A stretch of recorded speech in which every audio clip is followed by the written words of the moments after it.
Hey guys, Regear Garage. Just giving you a project update as I kind of get to them. I'm just going to video from my phone and upload as this. That way there at least the content gets out and we can clutter up the internet with my version of stuff. I'm not a big multi-million-dollar subscriber type of guy, and I don't need to spend a boatload of time editing stuff. Okay. Project. A 1987 Dodge Dakota regular cab short box. I had originally bought this truck 17 years ago when I moved to this town.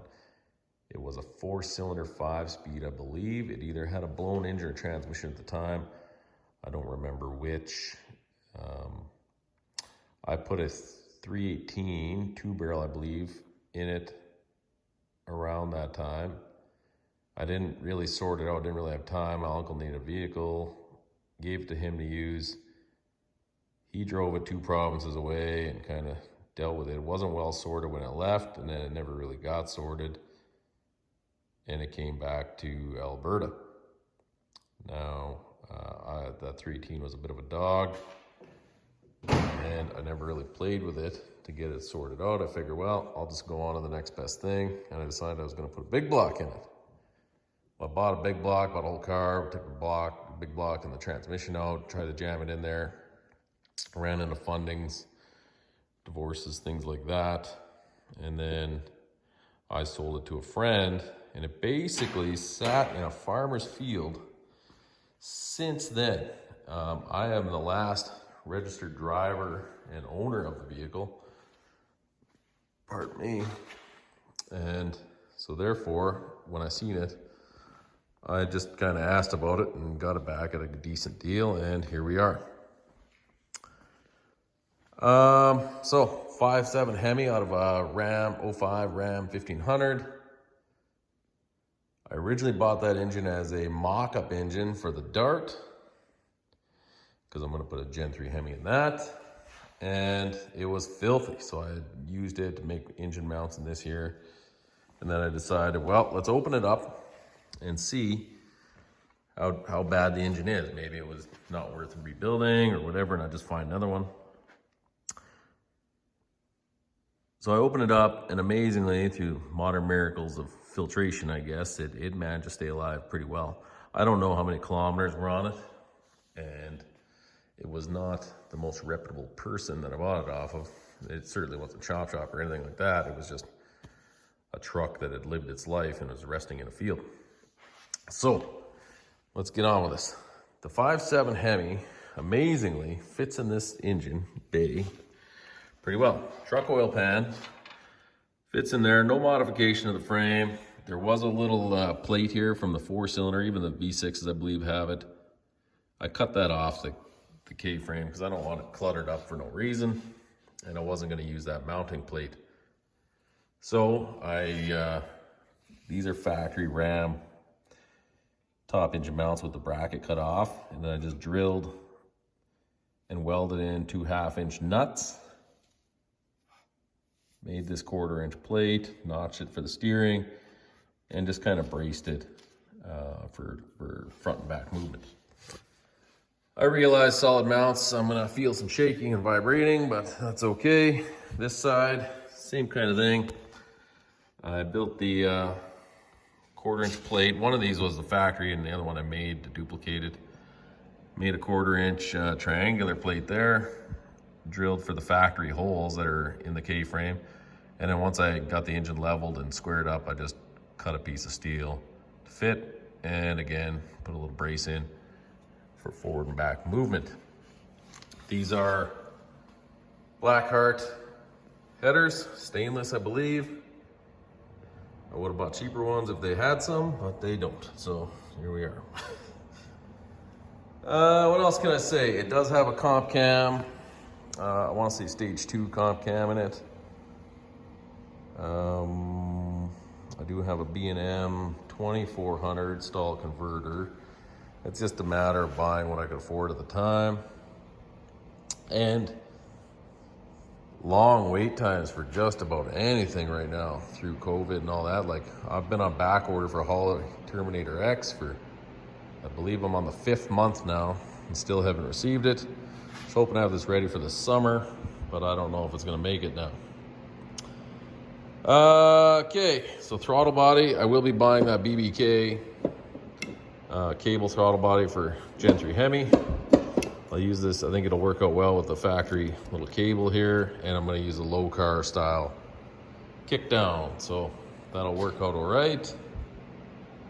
What else can I say? So, up front,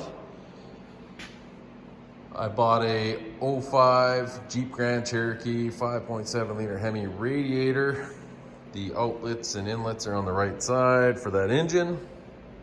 They may not match entirely the diameters very well, but the square area for the Dakota and that will work out good. So I'm just gonna center the fins, essentially the cooling area, within the opening and bolt it through into it. So there is some mounting holes here, and they will go through to that lip there and there. I'm gonna have some hammering, cutting on the bottom, but that's the plan, just to get that mounted.